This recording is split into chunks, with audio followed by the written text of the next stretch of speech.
respected dignitaries on and off the dais, and my fellow student managers.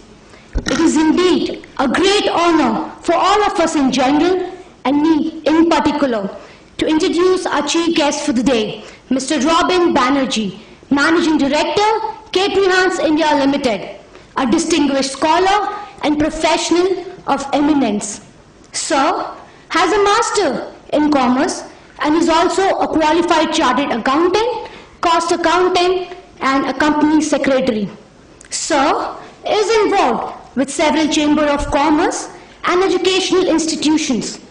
Having written several books on taxation, Sir has served in several multinational and global corporations at senior leadership positions, including Hindustan Unilever Limited, ArcelorMittal, SR Steel, and Suzlon Energy. He will address the gathering and share his words of wisdom. Thank you.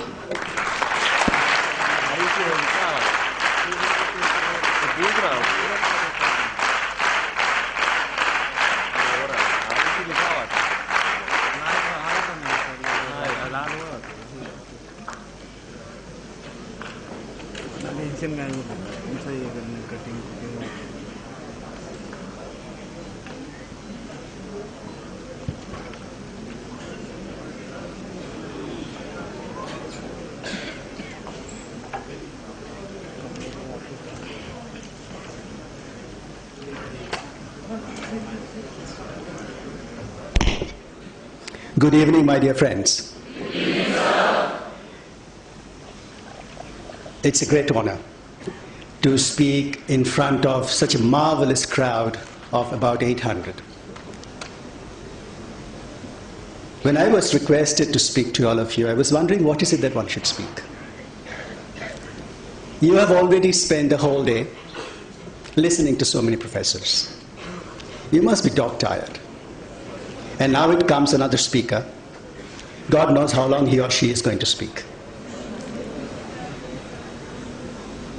And therefore, it's always difficult to structure a talk which perhaps would interest all of you together. I do know that all of you, or at least 95% of you, have just joined this Institute of Eminence. And you have 2 years in front of you looking forward to a brilliant, successful career. And when you see someone like me standing in front of you, I sometimes wonder, what is it that it's going through your mind? What is your expectation? And it's impossible for me to gauge the expectation of everyone here. Therefore, I thought of trying to structure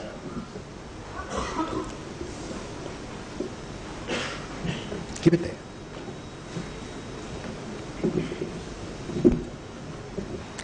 Therefore, I thought that how do I structure a talk which will take us through, let's say, about 1 hour and 45 minutes, if you agree with me. I'm supposed to normally close at 8, I think, but between 8:15 and 8:30, I promise you, you shall be free for your dinner. I do also know that yesterday is not important. It's history. Today is what reality is. Tomorrow is hope. And hope is on what all of you are embarking upon. Hope and tomorrow is what all of you are looking forward to. And therefore I thought I would divide my talk today into 2 parts. Part 1, I will try to give you 1 or 2 concepts which will help you to fight this world. Because you are talking about hope, and hope is what we are fighting for, what is it in for us? Are we going to get a good job? Is there a hope for us? Is India turning around? Is India the right place? Should I move abroad? Should I be in finance, marketing, engineering, IT, HR? How can I miss that? So I would try to explain to you as to how I believe the future of India is going to shape, which to my mind is the market for most of you. Some of you, of course, will go abroad, but most of us sitting here would be dependent upon the success or otherwise of the Indian economy. And I'm also aware that most of you are not from the economic background or from the background of economics. So maybe what I'm going to talk to you today might sound a bit foreign.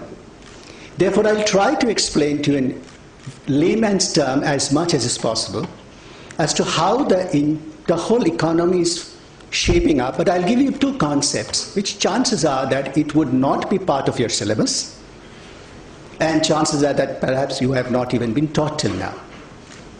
So that will be my first part of the talk. The second part, I will talk to you about how I believe we should prepare ourselves to be a successful manager based on my personal experience. Nothing from Peter Drucker, nothing from Philip Kotler, but what I, as an individual, have faced in my real life as to what provides and what makes a person successful in the business world. So let's talk about the first part.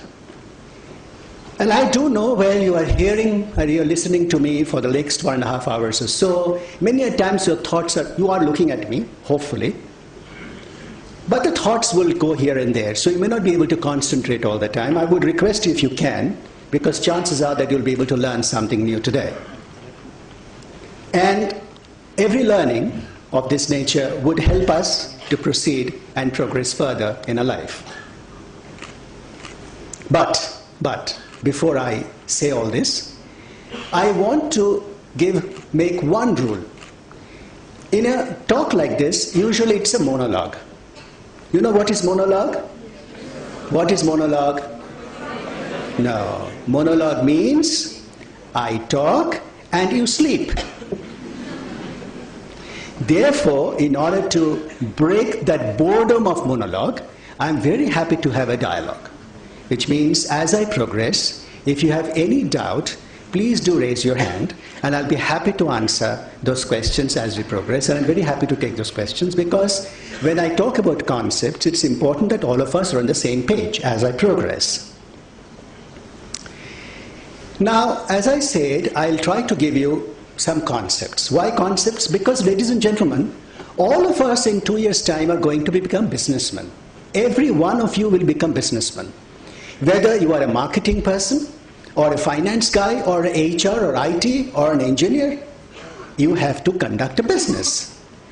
Now, even if you do not become an entrepreneur yourself, even if you are joining a company, you are running a business at whatever level. Therefore, from today, in fact, you have started on 18th of June, I hear, from that date till this 2 years, you please start thinking like a businessman, like a business person.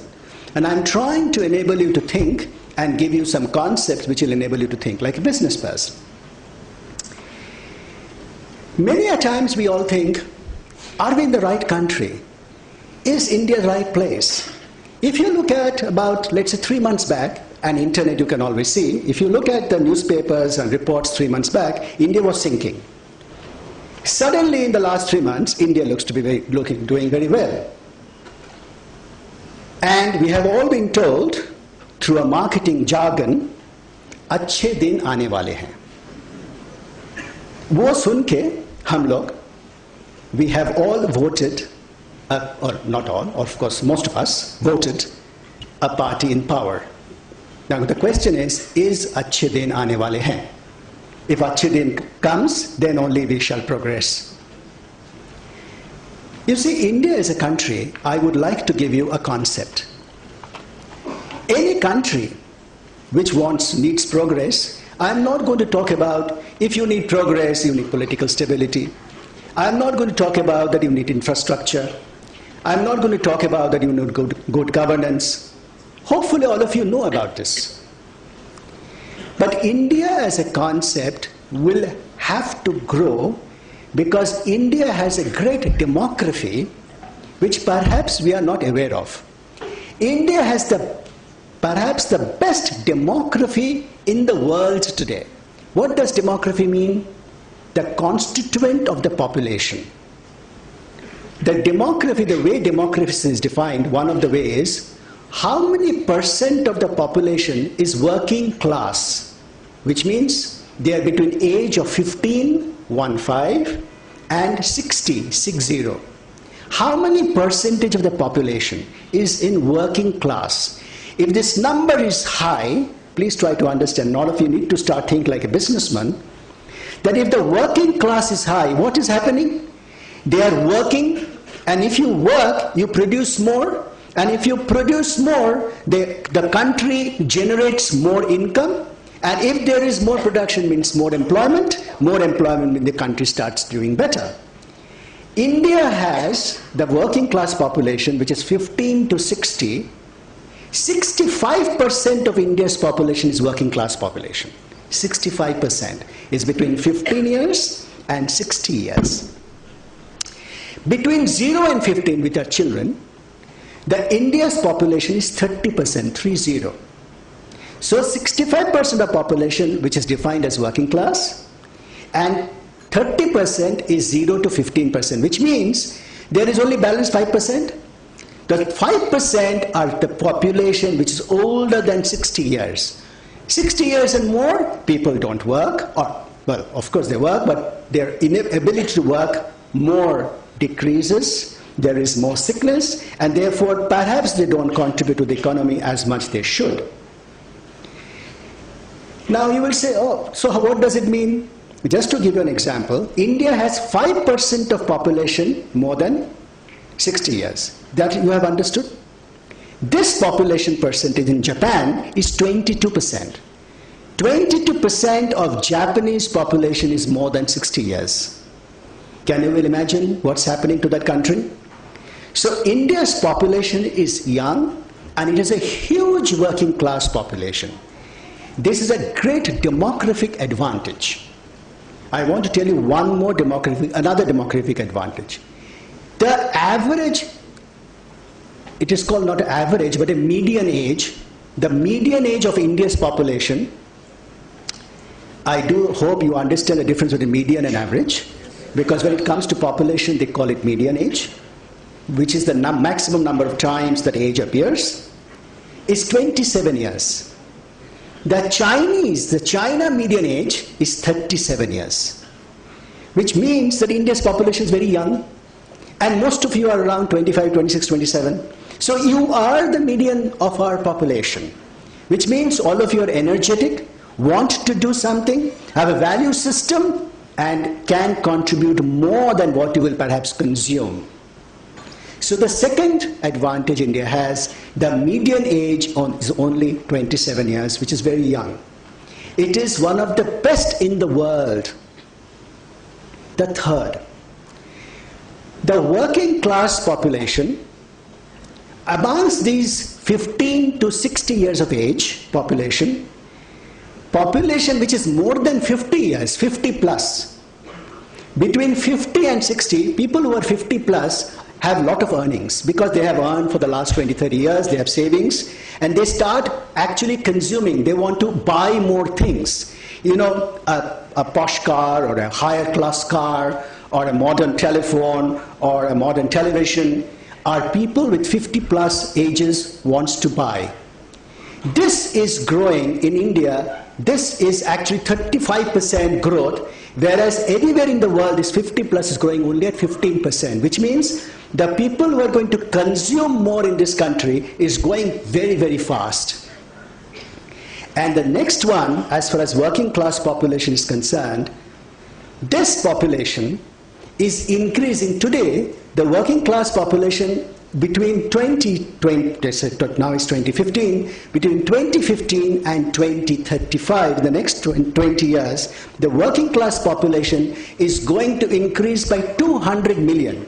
You understand what is 200 million? 20 crores. Most of us perhaps are aware of the figure of crores. It's going to go up by 200 million. You will say, oh, what does it mean? Is it good or bad? while the working class population, the working class age of India's population is going to go up by 200 million, it is going to go down, it is going to shrink in China by 50 million, and it will shrink in Europe by 50 million. Can you understand that? While in China the working class population is going to go down by 50 million, it will go down in Europe by 50 million, it will go up by 200 million in India. Which means India's working class population, when it is growing, India has to prosper. So the demographic advantage of India is profound, absolutely profound, and willy-nilly, be it politics or be it anything else, this country has to progress. There is no option. Now the next question, I do know that most of you are not students of economics. You will say, okay, working class population is growing, but is it good enough? Does working class mean, are they going to buy more? Are they going to produce more? In any population across the world, the people who buy most are the middle class. Have you heard of the word middle class? The rich already has. They have the cars, they have the telephones, they have the televisions, they have the homes, so they don't need to buy more. The poor cannot afford to buy. It is the middle class which buys the highest. And the good news is, I hope you know what's India's population. It's 1.25 billion. So 20% of India's population, 20% of India's population is middle class. So of 1.25 billion, approximately 20% is 25 million. So, 250 million. This 250 million is the middle class of India. In the next 10 years, this middle class of 250 million, between 2015 and 2025, is expected to grow to 600 million. So if the middle class population grows from 250 to 300 million, the middle class population going up means so many people are going to consume goods and services. Again, giving a comparison. Let me give you a comparison to US population. I said our middle class population is 250 million. The whole US population, not middle class, the whole of US population is 300 million. This 300 million in 10 years, next 10 years for US, will grow to 350 million. Whereas our middle class will go to 600 million. Can you imagine the quantum of goods and services they are going to consume? And if so much goods and services are going to consume, what will happen to your jobs? ACHHE din aane wale hain, nahi? So, because of this India's demographic advantage, there is no other country in the world who can actually compete with us in terms of the sheer power to consume goods and services. Ladies and gentlemen, please try to understand that I do know that you have just embarked upon this MBA course. The concepts will have to be taught as you progress. Most of you are not aware of that if goods and services are consumed, what happens. Just try to understand, if so many people wants to buy something, wants to consume something, they want to go out and have in a restaurant, eat something in the restaurants have to come into place. If so many cars have to be bought, the cars have to be manufactured, there's so many televisions have to be purchased, the televisions have to be manufactured. Just for information, today in India, that is at 2014, 5%, only 5% of India's population owns all the four necessary consumption for, or necessary things for a middle class. 5% of the population has a telephone, plus a television, plus a two-wheeler or a four-wheeler, plus a home or a house.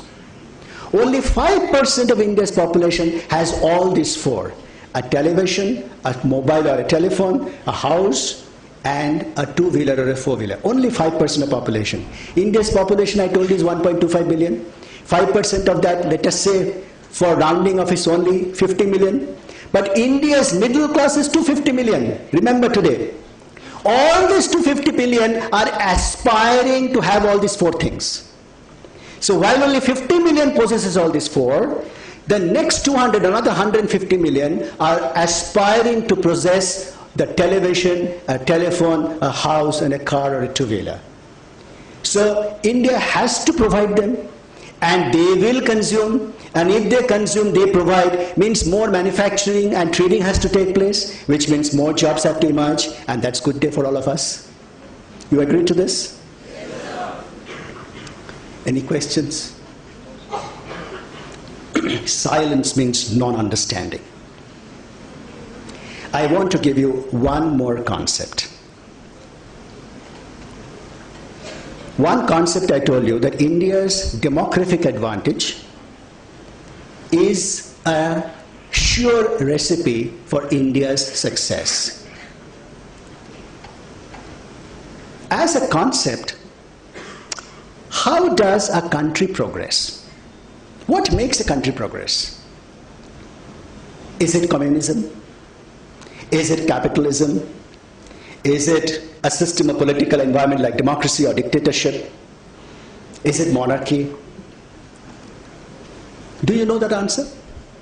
Can you think that we are always complaining that India is not progressing enough?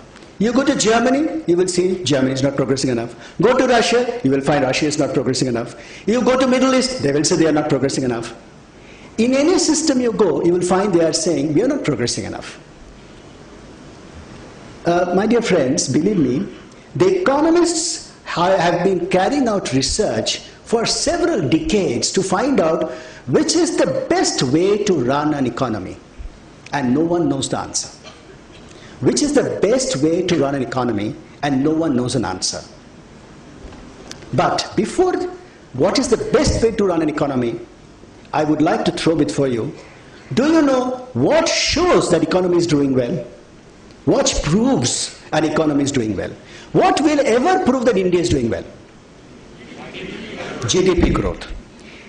Very nice. I think you are very close. You are saying GDP growth, which means income growth per person, which is per capita income. If that goes up, as it grows, we will feel India is growing.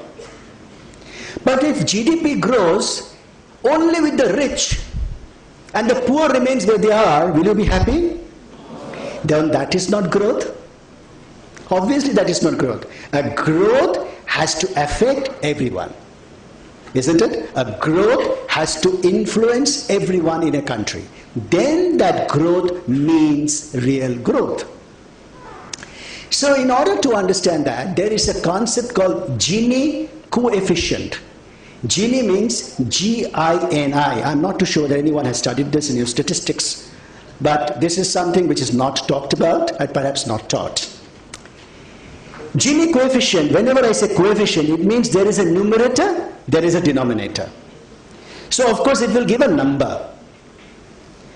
This number of Gini coefficient is between 0 and 1.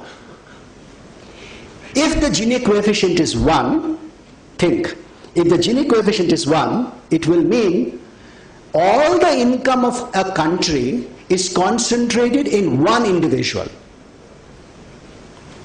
If the Gini coefficient is 1, it would mean all the income of a country is concentrated in one individual. Have you understood? So one person has all the wealth of a country. That means it is 1. If the Gini coefficient is 0, it means everyone in the country has the same income. So 0 means everyone in a country has the same income, and 1 means one individual has all the income, which means in 0 there is complete equality, and if the figure is 1 there is complete inequality in terms of distribution of income. Is that clear? So what is the right number? Closer to 0. No one can, nobody, no, even in our home, even in your class, even in your college, even in any society, everyone cannot have same income. Therefore, closer to 0, if the number is closer to 0, that means the economy is doing well. If the economy is closer to 1, if the Gini coefficient is closer to 1, the economy is not doing well. Is that clear? Let me give you some examples. The worst, okay, they have not the World Bank or whichever body calculates Gini coefficient. They don't calculate for everyone. They calculate for about 60-70 countries because information is not available for all the countries. The worst country which has the worst Gini coefficient, no. The country with the worst Gini coefficient is South Africa. Its Gini coefficient is 0.6. 0.6, which is closer to 1. Have you understood? Closer to 1. Means if it's closer to 1 means there is a lot of inequality in the system. The best countries is Scandinavian countries. For instance, Norway, the Gini coefficient is about 0.25. 0.25 near 0, which means there is a lot of equality of wealth distribution. South Africa, Gini coefficient is 0.6, looks near to 1. There is a lot of inequality in wealth distribution. A country where there is inequality could be reduced. An economy where this inequality or the distribution of income can be reduced, that economy would start doing well. Every political system, every economic policy needs to actually work towards reducing Gini coefficient. You will ask, so let's do it. What prevents us? That's where I started, ladies and gentlemen, that the economists of the world do not know as yet which political system, which method of driving an economy would reduce the Gini coefficient. They don't know. So hundreds and hundreds and hundreds of years this population civilization exists. Hundreds and hundreds of years the research has been happening, but we still don't know what is to be done. However, through research they have found out, amongst the several things which we need to do, there are 2 things which perhaps will help the Gini coefficient the best. There are 2 issues if economy addresses the Gini coefficient would improve the best. Any guesses? What should a country do to reduce the Gini coefficient? Any guess? What should a country do? What should a country do? Someone? Sorry, louder? Tax the rich. Okay, tax the rich. One option. Come on, go ahead. Something. How do you reduce a Gini coefficient? What did you say? Financial inclusion. Okay. More of? Creating incentive? Okay. Provide tax holidays for the backward region. Good. I'm so happy that you people are contributing. I do know in a large crowd like this it's very difficult to even say anything. And I do know perhaps it is inappropriate for me to ask these. But just to wake you up, that monologue converted into dialogue. The 2 areas which helps the Gini coefficient to reduce, as per economists' surveys, 1 is to improve employable education. If employable education is enhanced, the Gini coefficient starts coming down. And number 2, there are 2 areas, and number 2, if a country has a good pension scheme, which means a good scheme to take care of the aged and the old, which is usually called a pension scheme. It has different names in various countries. Now, why did I mention to you all this? If you have to, as a businessman, which you will have to become, and you have to think like a businessman for next 2 years and thereafter, you have to understand which economy is doing well. One concept that has come to your mind is India has a great demographic advantage. This demographic advantage will definitely take India forward in terms of demand. And if there is a demand, there will be more supplies, the economy has to grow. Which economy needs to be addressed? What a country needs to do to improve its country's population, reduce Gini Coefficient. In order to do that, improve education quality. Education has no meaning, but it needs to be employable education. Only if you have education which you can convert that into business and money, that education is worthwhile. And number two is, if the pension scheme, which means either the post-retirement medical scheme or a pension scheme, if that is introduced, that country's Gini Coefficient starts coming down. These are the two concepts I thought I must mention before you. Has Gini Coefficient, have you understood the Gini Coefficient?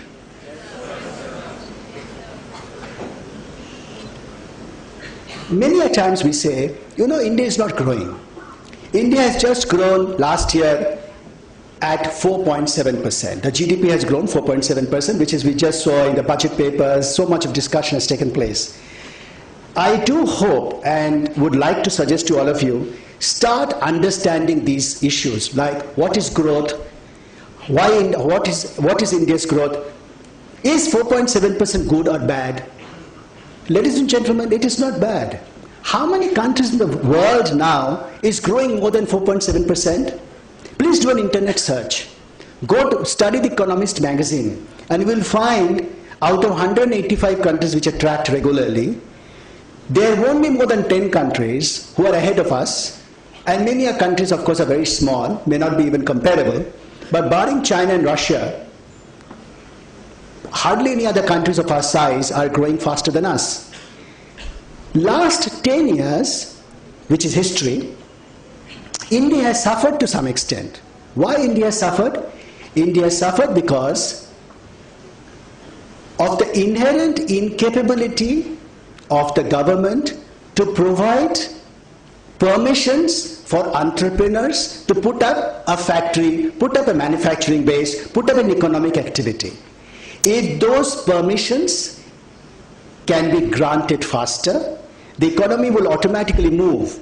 In spite of the fact that these permissions were not granted on time over the last 10 years perhaps, the economy has still done well at around 4.7 to 5%. Why? Because of a demographic advantage. India's demographic advantage is so good that in spite of the fact that there were other hindrances, of course we did not have a government with full majority, there was coalition politics, there were pluses and minuses of various political ideologies, India did suffer. But in spite of that, the country has grown because of our demography. And if now, with having a government which is in majority, and hopefully the government is having the intent of doing something positive for this country, the demographic advantage is only going to make our country grow faster. I really firmly believe the good days are definitely coming faster than you will ever expect.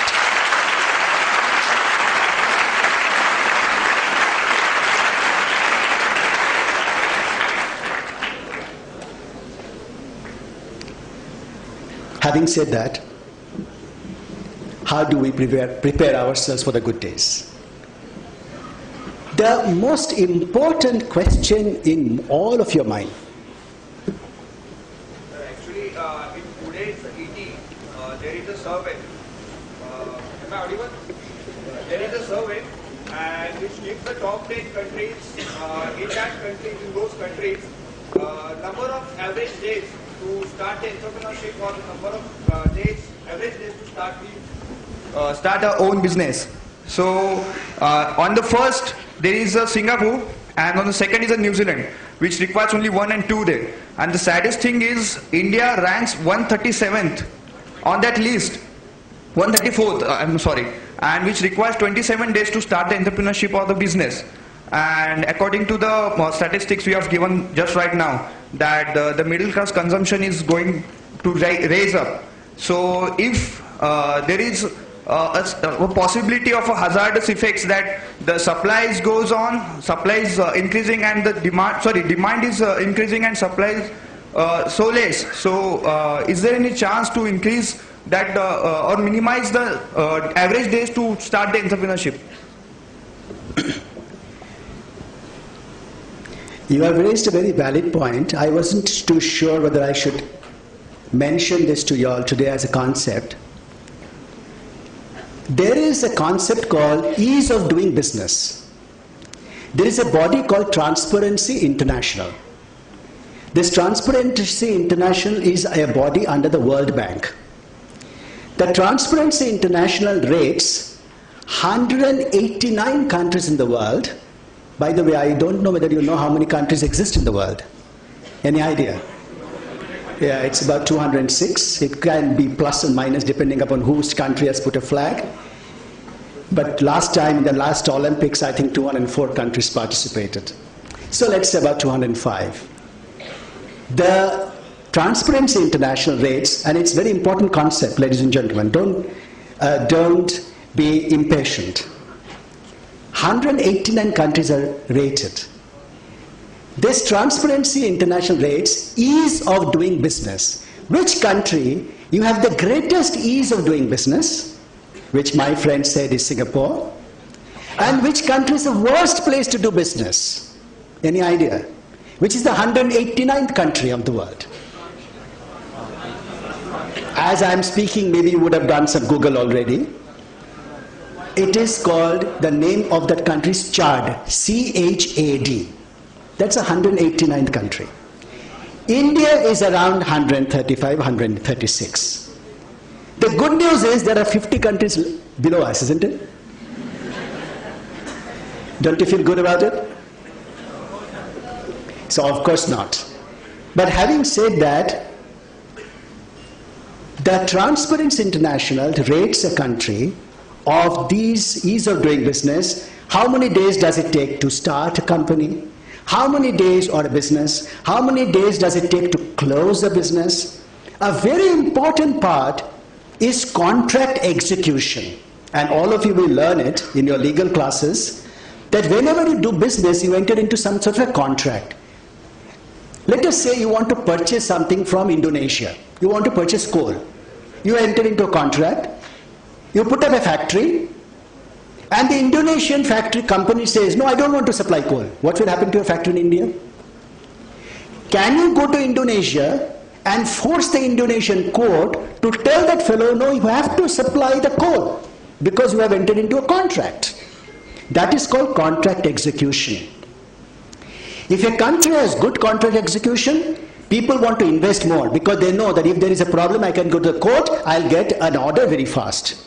Unfortunately, ladies and gentlemen, India's rank in contract execution is, guess. By the way, there are 189 countries. 189 countries. What is India's rank? 181, someone says. 101. 102. Okay. Okay. India is ranked 186. Shame, isn't it? 186. The Chad, country called Chad, which is the 189th country, in terms of contract execution, they are 25 ranks above India. Yes, you do not believe, but it is true. If you are Googling it, you will get it right away. Even if you don't, you can Google it later and you'll find the answer. What I said is right.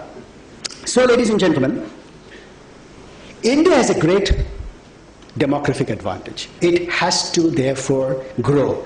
In spite of Transparency International saying that we are 136, in spite of the legal system being in trash, if you are 186 to 189, that means our legal system doesn't exist in this country. And a businessman needs a good legal system to execute its contracts. In spite of that, we have grown at 5%, or around 5%.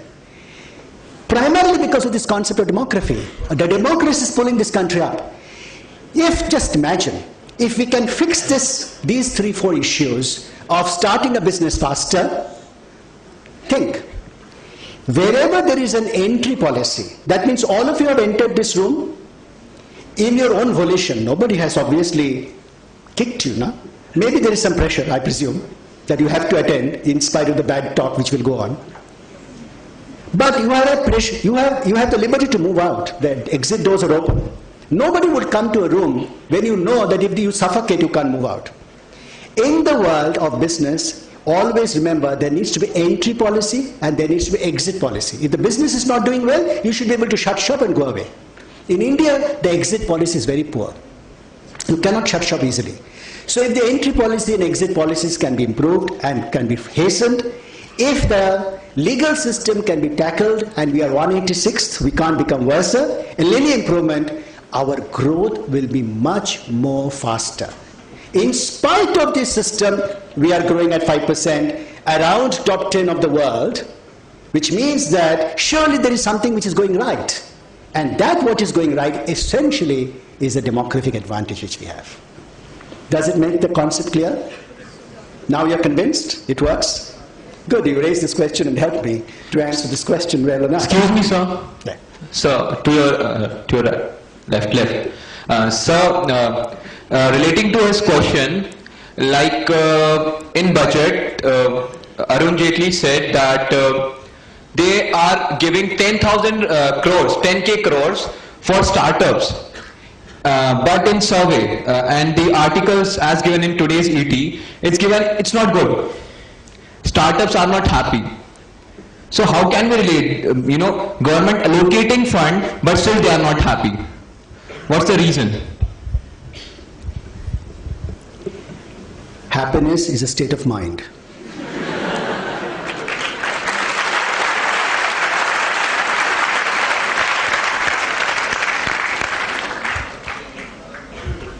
If the government would have announced that I'll give you 1 lakh crore, then we wouldn't have been happy. Why should government give any money? You want to start your business, you start. Why do you need to go to government? What should a government actually do? Have you thought about it? The government should actually do 3 things. The government should monitor a currency. That's it, have a currency, which they should monitor. The government should defend our land. And government should police the land against bad elements. What else should the government do? The government shouldn't do anything else. That's called laissez-faire in economic terms. So the government, why should the government need to give money to start a business? If when you want to start a business, let the government allow you to start a business faster. That's all. If you are not doing well, the government should allow you to get out of the business faster. If you have a contract problem, the court should allow you to settle those disputes faster. If that happens, the country will just boom and boom only. But just to answer your question, the government has now in this budget made an allocation of 10,000 crores saying, if there are small and medium enterprises, this is only applicable to MSME sector, the government is willing to give and contribute some seed capital along with your capital, provided your project is good. They have not contributed, they have contributed 0. 10,000 crore is not a small sum of money. We can be unhappy, as I said, it's state of mind, but it's a good beginning, I think, to say that, okay, I want to give a flip start, kick start to the economy, I'm keeping some money aside, bring a good project, bring some money, I'll give you some money. It's a good thing to do. Any other question? Great. I would now shift my gear. Having said that, the economy looks to be doing well, I have not dealt. Sir, as you told us, the 2 areas to reduce the GC. Second one was scheme to take care of aged people. I want to know how this second area will help us to reduce the GC, as only 5% population is above 60. It's like we don't have so much aged people, then why should be the second point, how should it will help us to reduce the GC? Your question is that why should and how important it is to have a good pension scheme to improve the Gini coefficient. Oh, I have not told you the Gini coefficient in India. No one has asked. I have given Gini coefficient of South Africa 0.6. I've given Gini coefficient of Norway, which is 0.25. But what is India? You don't even know. So India's Gini coefficient, somebody said 0.5. You are absolutely right. The India's Gini coefficient is about 0.5. China is around 0.47. 0.5, it is not good, because we need to bring it down to at least, let's say, 0.3 or so. So obviously Gini coefficient is bad. My theory was, in order to improve Gini coefficient, the economists of the world has found that if you improve employable education, and if you improve the pension scheme of the old aged, the Gini coefficient reduces. In India also it will be useful. While 5% of the population is only 60 plus, that is true. But what are these populations doing? This population doesn't have a pension scheme. They have earned up to 60. And most of their savings goes in their medical expenses, which you are not realizing, you are very young. But as a person becomes older and older, more and more sickness takes place, ill health takes place. The whole money, whatever the saving it is, goes away in maintaining their health. And of course, education, educating their children and getting their children married. If there was a pension scheme in some sort, which is deliverable, obviously their income would have gone up. And if the income goes up, means income would have been more equalized. And if the income is more equalized, the Gini coefficient comes down. That's the logic of it. Okay. Now let me shift gear. It's about 7:30, and we have half an hour to go. Happy to take any questions as we progress. And happy to discuss any concepts if you would like to. But as I progress, maybe some one or two concepts I'll try to explain. But let's see now, what is the primary issue which is in your mind today? Perhaps, and I was going into your shoes, I was trying to think, maybe the most important issue in your mind is, will I get a good job?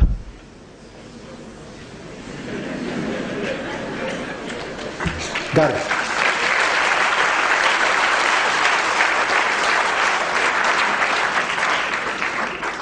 So for the next 30 minutes, let us focus on that, if that is what we need to do.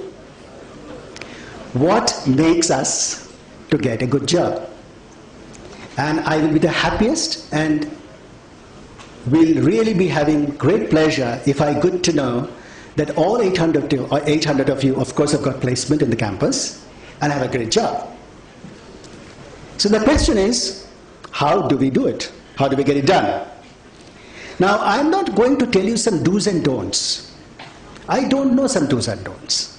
But let me explain, let me try to share what happens when you want to get a good job. Think.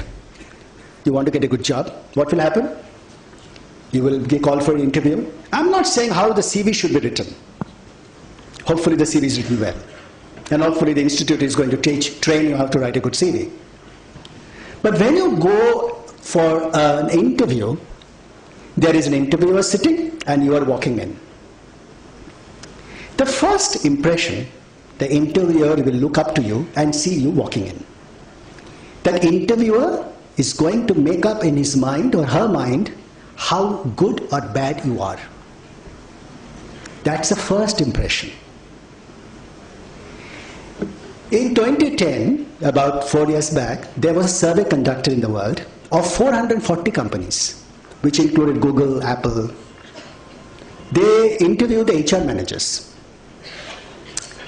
And they tried to find out what are the HR managers looking for when they're giving a job the most.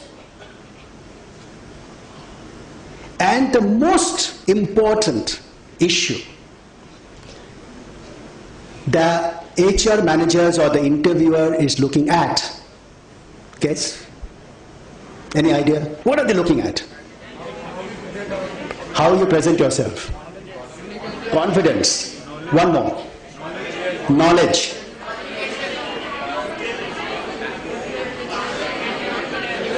Emotion, quotient. Okay. There are too many. There are too many. 88% of the interviewers said the most important is the entrepreneurship, which means the words, the impact of that they wanted to say is that the ability to get the things done.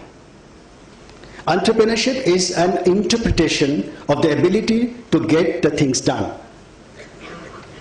How the hell that fellow who is seeing you to walking in will decide will this person will be able to get things done? Imagine. But 88% said this is my most important issue, and this is what I'm looking at in the interviewees. The second most important, which was around 70%, they said we are looking for self-confidence. And the third they're looking for is high energy. Look at all these three together. And ladies and gentlemen, this is the single most area you need to work on. Self-confidence, high energy, entrepreneurship. You will say, how do I develop that? How the hell can I develop it? And how will my interviewer get to know when I am walking in about all this? High energy, you can communicate. What will happen when you walk in? You are going to shake your hands? I'm not getting in the theory. But believe in me, the firmness or otherwise of the handshaking shows how much energy that person has. And the smile which you will have on your face will show the self-confidence. And the demeanor which you will have on you will show you whether you are a person who is a go-getter or not. So issue number one is that please try to develop amongst you a concept of the whole theory amongst you, that self-confidence and high energy. Very important for you is what you are wearing and how you are smelling. Most of us smell bad actually. I know it is a theory, but please do use a mouthwash every day, and please use a deodorant every day. Do not forget that habit is good and it will last you at good state as you progress. How do you get self-confidence? So what has happened? You walked in, you shook hands of the interviewer, and you sat down. If you go to the internet, they will tell you how to sit. You shouldn't sit too forward, you shouldn't sit too backward. Backward means you are lackadaisical, forward means you are too aggressive, you should sit firm. Okay, it's okay, you can go to the internet and find all that. How to sit, how to cross your leg, never stand like this, never have your hands behind. Go to the internet, you will find. But now the test starts. Someone said knowledge. That interviewer is going to now ask you questions. Perhaps, the most common question is, Mr. So-and-so, Madam So-and-so, tell me something about yourself.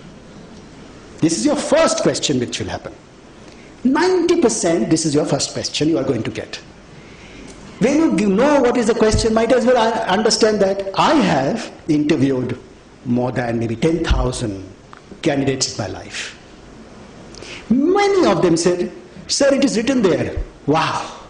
Wow. What a fantastic answer.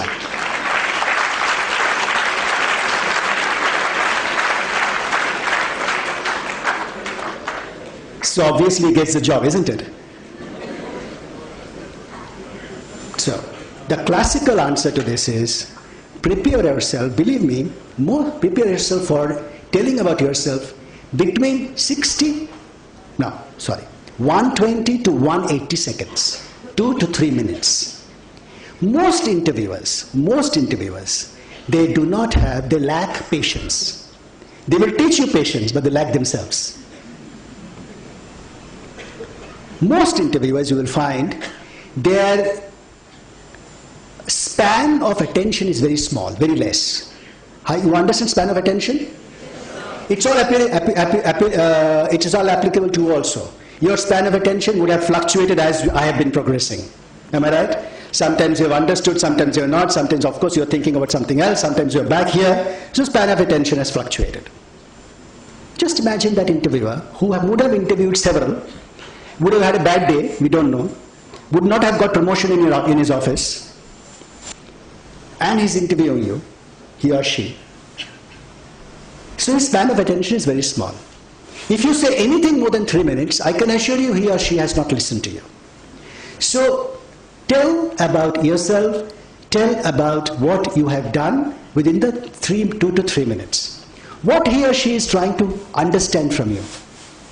Ability to get things done, self-confidence, energy, high energy. Please understand, this is what he is looking at. So you are going to tell him or her, what's your education? In short, what have you done? You obviously have no work experience. Most of you do not. Some of you have, of course. But by the time when you go for that interview, you would have done your summer internship. Quickly touch upon that. What was a summer internship? And tell him or her, what are your extracurricular interests? You don't need to go into a soul saga of how brilliant your father was or is, and how fantastic your mother cooks. Believe me, it's unimportant. If that interviewer has interest in your father or mother, he will ask, kindly stick to about yourself. 2 to 3 minutes, crunch, tell about yourself. Having said that, what normally will be the second question? What normally? The second question is the biggest question mark.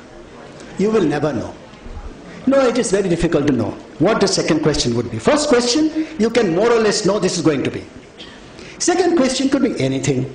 Second question could be what you have stated. From there they will take it. By the way, I forgot to tell you, please in the next 2 years, ladies and gentlemen, do some extracurricular activities. There are lots of social activities this institute will do. There will be lots of functions, there will be lots of clubs. Please participate in them, and you must summarize in few seconds what all you have done, because that will communicate your high energy. That you have energy other than studying to do extracurricular activities too. I am sure till now you may not have got opportunities to do so many things, but now in these 2 years you will get opportunities to be members of so many clubs, you will be able to do some social service, you will be able to help others. Please take that opportunity to communicate, even communicate that. Even if you were helping your friends to study, you can say, you know, I am from economics, my students, my fellow students do not understand economics, I used to teach my students, fantastic, my fellow students, my friends, fantastic. You are from, let's say you are a BCom, you are an accounting graduate, others don't understand accountancy, you are teaching your students, fellow students, perfect and fantastic. That's a brilliant way to say your high energy, communicate high energy. Ladies and gentlemen, the next question would be generally either from what you have stated or something which the interviewer knows. Think, interviewer gives a damn of what you have studied in 2 years. That interviewer doesn't even know what you have studied. He or she does not know your syllabus, does not know your curriculum. He knows or she knows that you are either from HR field or from finance field or from marketing field. He does not know what you have studied.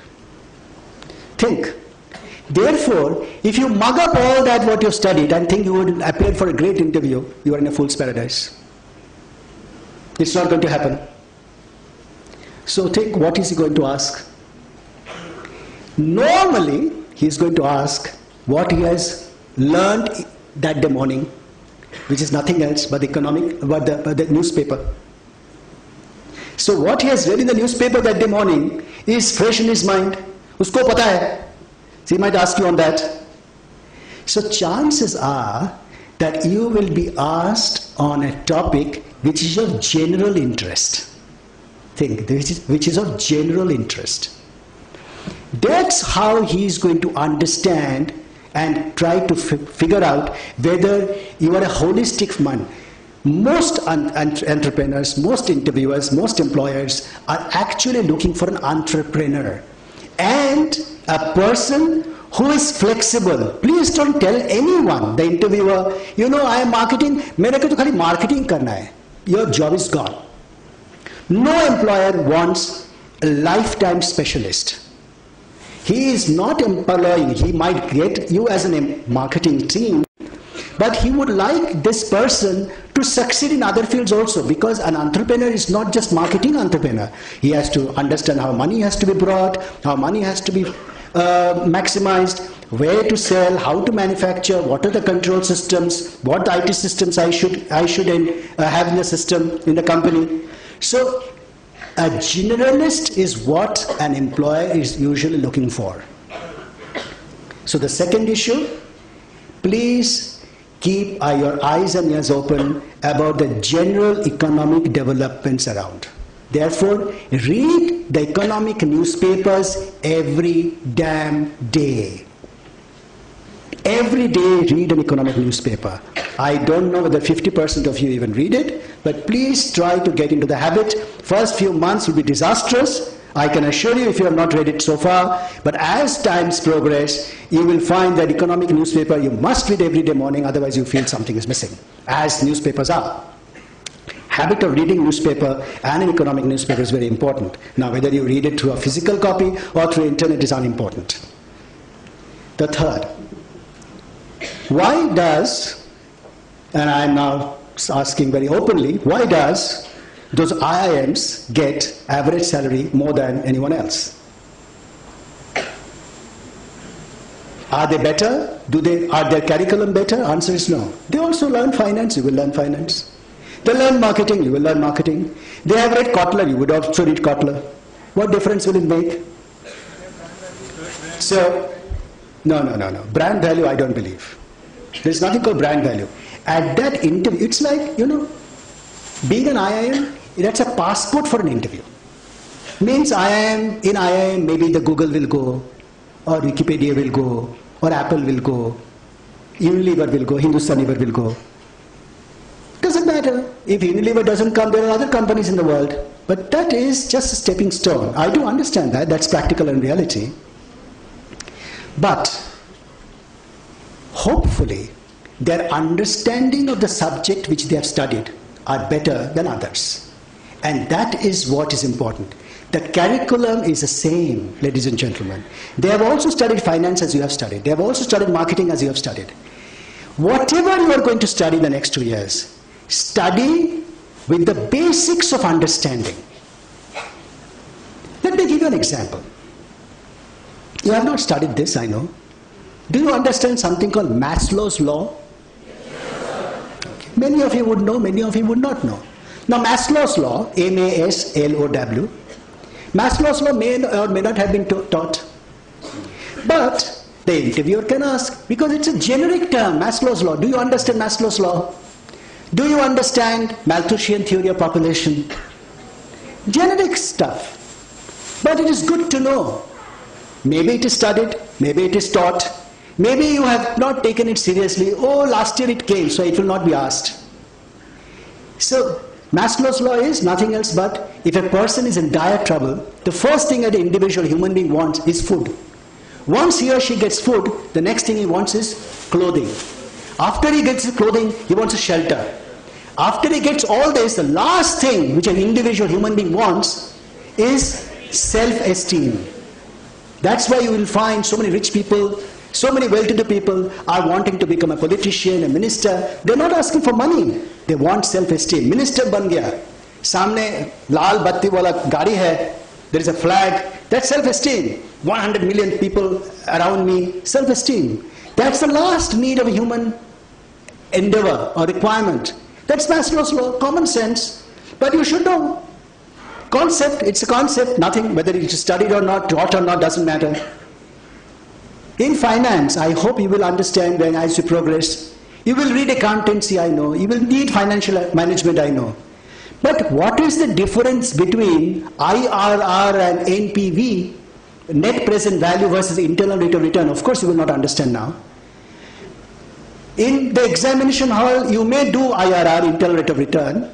You would have actually calculated net present value, but you would not have known what's the conceptual difference. When you put up a project, when you invest in a company or a project, how do you know this project is good? How do you find out it's a good profitable project? In order to find a good profitable project, there is a method of finding. There is one internal rate of return method, there is a net present value method, there is a return on investment method. And I'm not going to take a finance class here. But the important issue is to understand the concept. Now that gentleman, the interviewer, would have actually read in the newspaper something called return on investment that day. He will ask you, return on investment kya hai?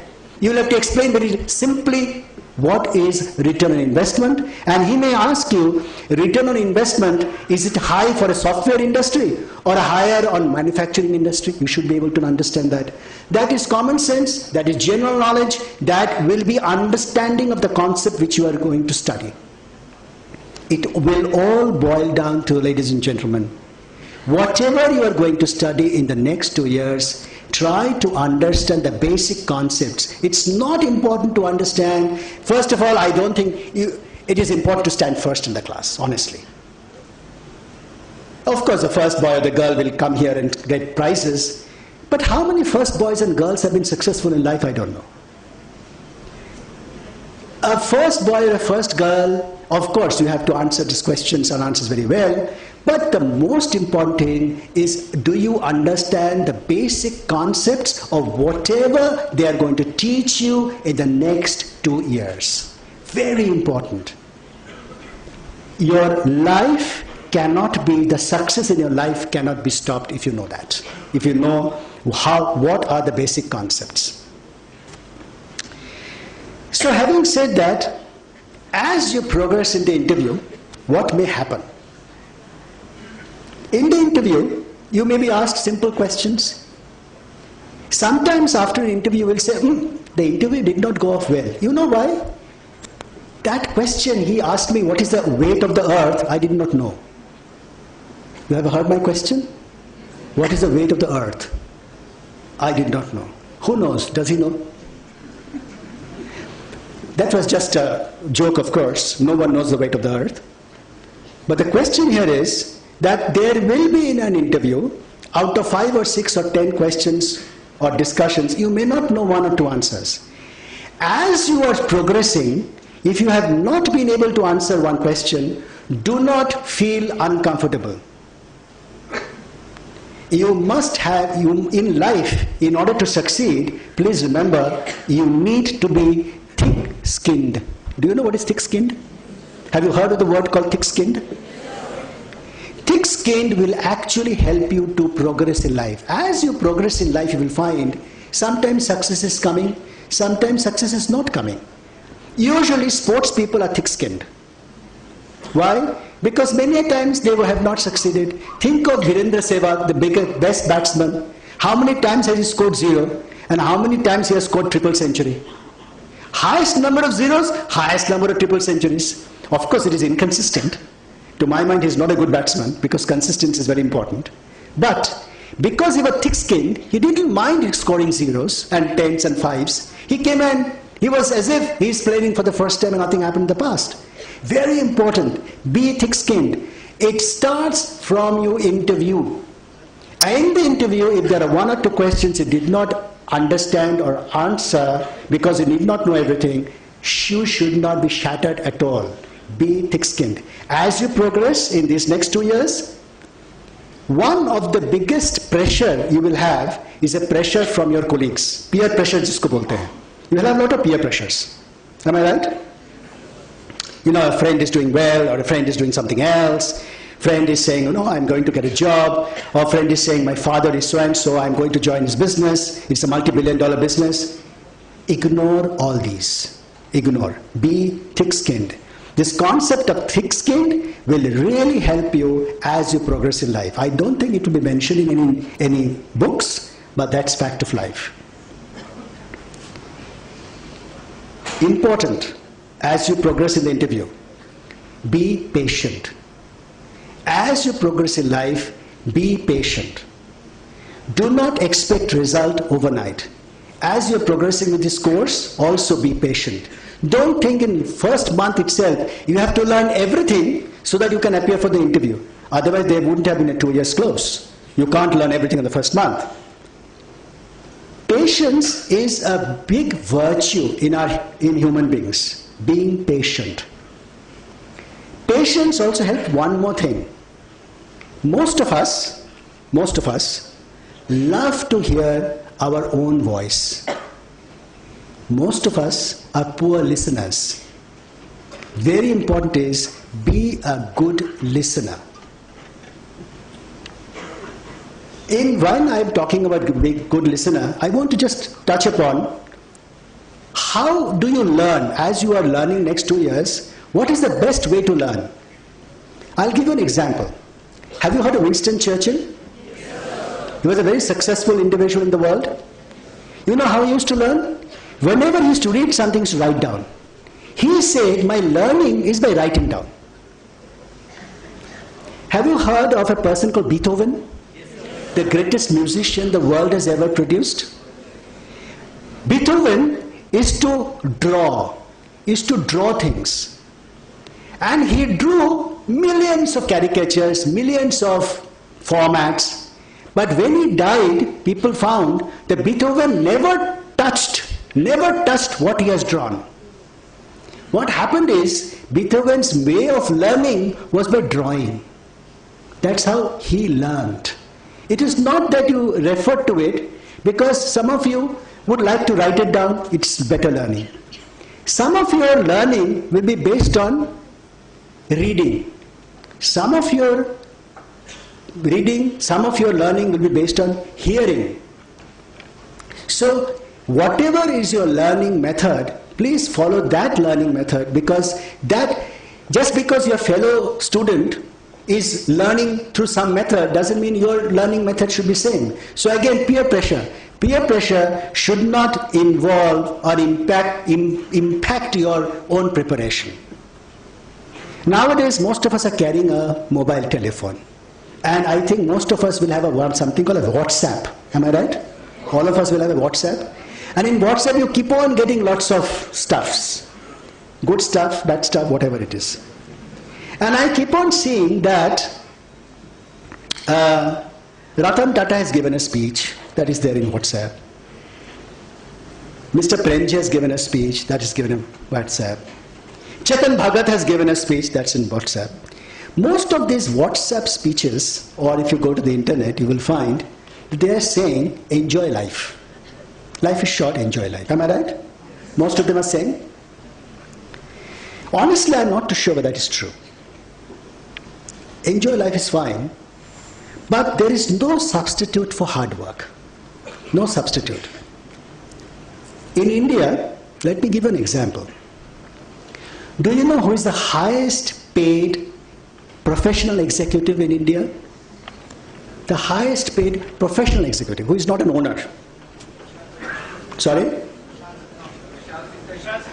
Vishal Sikka. Vishal Sikka is the highest paid. He has just joined. I don't think he has got his first month's salary also. So, yeah, maybe he would get his salary. But that highest salary will become, in case he gets those ESOPs, which is called his share options, employee share options. I don't know whether you understand what is share options, but you should understand as it goes. So the highest paid executive in India is somebody who is the managing director of Hindalco, Mr. Devu Bhattacharya. He's 62 years of age. And believe me, he's extremely successful, highest paid executive in India. Very successful. Do you know how many hours of work he puts?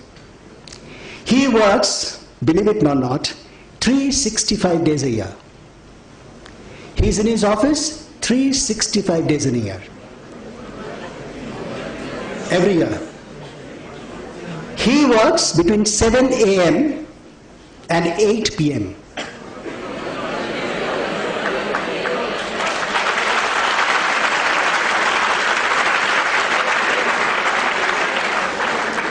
He has 2 secretaries who comes in 2 shifts, first shift and second shift. But he works. He enjoys his Sunday, and I'll come to that. I'll come to your so-called understanding of work-life balance. I'll come to that. He enjoys his Sunday by having lunch with his wife, and he is back on Sundays at 2:30. So the only avenue of his, let's say, lighter work is on Sunday, where he goes at 8 a.m. and returns at 2:30 p.m. in the afternoon. Is it good or bad? I'm not going to say. Everyone has their own life. But he's successful. He's the most successful, highest paid executive in India. That's success, isn't it? But he has a very happy family. He's not divorced, as you feel it is not true. The important issue is, ladies and gentlemen, many a times we read these little snippets. Chetan Bhagat writes, Chetan Bhagat couldn't even work more than 2-3 years. He was unsuccessful, started writing. Where did he work? He couldn't work. Mr. Premji says so, but he's an entrepreneur. He's a boss. He's not a worker. He's not an industrial. He's not an employee. So, what is important? Whatever you do, do it seriously and qualitatively. Whatever time one spends with the family, it is important to spend quality time. Not just because you work. Many of us are going to get jobs which will take long hours. After taking long hours, on Saturdays we'll go on a drinking binge. On Sundays we'll go on drinking binge. बहुत थके हुए हैं. So अभी पीना पड़ेगा. So what is happening? Your quality life with your family or with your fiancé is going to suffer. Had you not done that, had you spent quality time, what is the problem of working hard? No one has ever died by working hard. People have died by not working. Please remember that. Now, I have stated so many things in my little things to do, do's and don'ts, as to what I believe are the ways to become successful. If I may summarize a few words of these, one is, very important is self-confidence and high energy, and your entrepreneurship, of the spirit of entrepreneurship. You must imbibe that in the next 2 years. Very important. Second most important issue is you must imbibe the knowledge in the next 2 years. That knowledge is not all the big books which are going to be prescribed to you or suggested to you. Basic concepts, whatever you are learning, try to understand the science behind it, the concept behind it. That's good enough. Believe me, ladies and gentlemen, that employer, that interviewer does not know nitty-gritties of it. What is the discount factor you have to use for doing future cash flow? Doesn't matter. Discount factor can be 7%, 8%, and he also doesn't know, you also don't know. Doesn't matter. But you need to know why a discount factor needs to be used. That's the concept. The quantum of discount factor is hardcore knowledge. That's the distinction I would like to draw. Third, be a very good listener. Listen to others. One area which you can actually practice is called 360 degrees feedback. You know what is 360 degrees feedback? A feedback for you from top, bottom and sides. You people are very lucky. You have great sides. Means you have your fellow students. They can all give you feedback to understand when you will have presentations in your class. After presentations, ask your fellow students, how do you think I have performed? If they say bad things, I mean, please ask them, don't tell me good things, tell me the negatives. That will show you the character also. It will improve your character. Moment you get the negative feedbacks, and hopefully you are taking positively those negative feedbacks, the character will improve. The next 2 years, ladies and gentlemen, is a time to build your character. Time to build yourself as great human beings. Time to build yourself as a knowledge house, a powerhouse of knowledge. At the end of it, please become a good human being. That's what it's all about. A good human being without being a little sticky guy.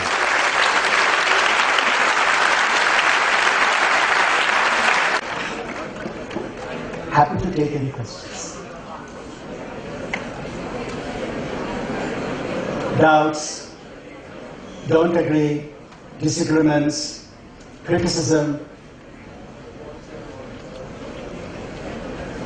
If you think through whatever we have done today, we have talked about first 1 hour almost about the economy, and the second almost 45 minutes What is it that we should do, you and me, to make ourselves successful human beings?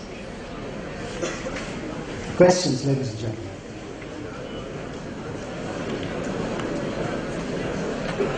I'm sure in this large house would have at least one question.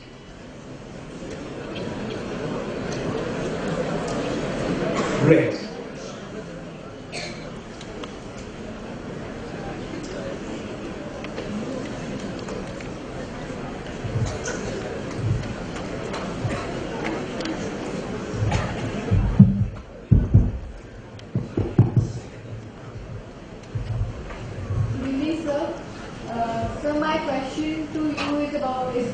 Is related to the first part of your speech.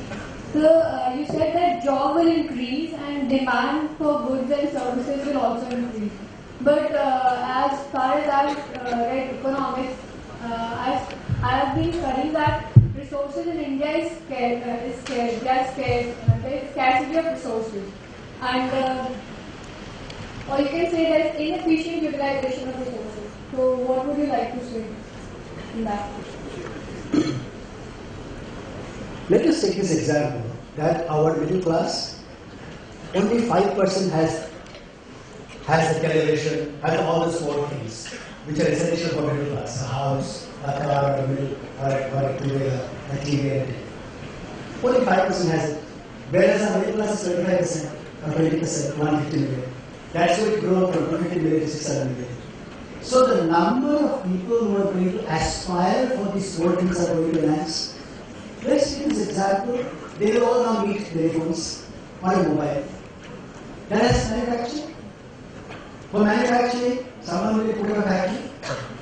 For putting up a factory, you will need a land. You will go to the government for the land clearance under environmental law. If the government, so starts in governance, if the government provides that land, doesn't provide the land, gives the environmental clearance, you have the land, you go to the bank, get a factory, finance, get a factory done, produce your phones, get employment, more phone comes, and more employment takes place. Which resource shortfall in the country is affected this moment? Nothing. When we talk about resource shortfall, India has so lot of land. Your question could be, government does not have enough money. So if government has to do some work, how will government raise funds? Government can raise funds, governments have thousands of crores to raise. Do you know the Indian railways have 250 lakh acres of surplus land? The railways, both sides there is surplus land. As you go, you will find there is surplus land. If they sell that, in the next 5 years, the government can raise 50,000 crore every year. The total amount of 50,000 crore would help to bring 50% of our villages sanitation. They have to just sell the land. And I have given you one solution. Government owns some sick companies. Government owns Air India. Why does government own Air India? Sell Air India. What is important? How is government concerned about flying people? Why they were holding Air India? Because they wanted the ministers to fly, the politicians to fly. So therefore they never privatized it. Sell Air India, get the money. Government has a bakery called Modern Bakery. Why do they make bread for whom? Which poor people goes to the bakery to have their daily bread? No one. So the government owns so much of government companies, they can even sell all the banks, the public sector undertaking, there's so many of them.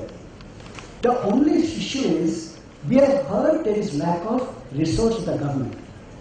The factor is, there is no lack of resource. There needs to be the intent to convert the existing resource to economically viable resource. That's the only thing the government needs to do. There is enough resource, no problem.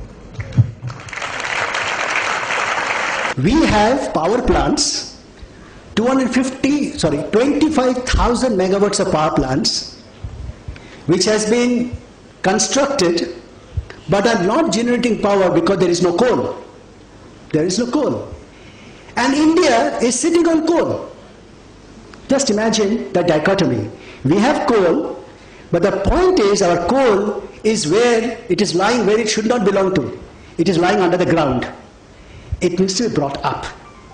Moment it is brought up, fed to the power plants, energy will start, and the moment energy starts, manufacturing starts, employment starts, country goes up. The Coal India Limited is an inefficient organization by which they are inefficiently taking out coal from ground. And number two, they are taking out coal, insufficient coal. That is why Coal India does not earn enough profit to plow back, to bring back more coal. So what needs to be done is basically, should government be involved in mining, which is coal? I don't think so. Why should government be involved? Privatize karo. The moment you do privatization, the entrepreneurs will bring out more coal. Of course, we have one problem. In Chhattisgarh and Bihar and Orissa region, there is a large chunk of land which is under the influence of Naxalites, which is the coal belt. So there is a problem, and they will not allow mining unless we sort out the social issue of Naxalites. So coal can be brought up. There are areas which coal can be brought up. And if the social issues of Naxalism can be sorted out, India will become a powerhouse. Coal India, unfortunately, is not the solution for India's growth.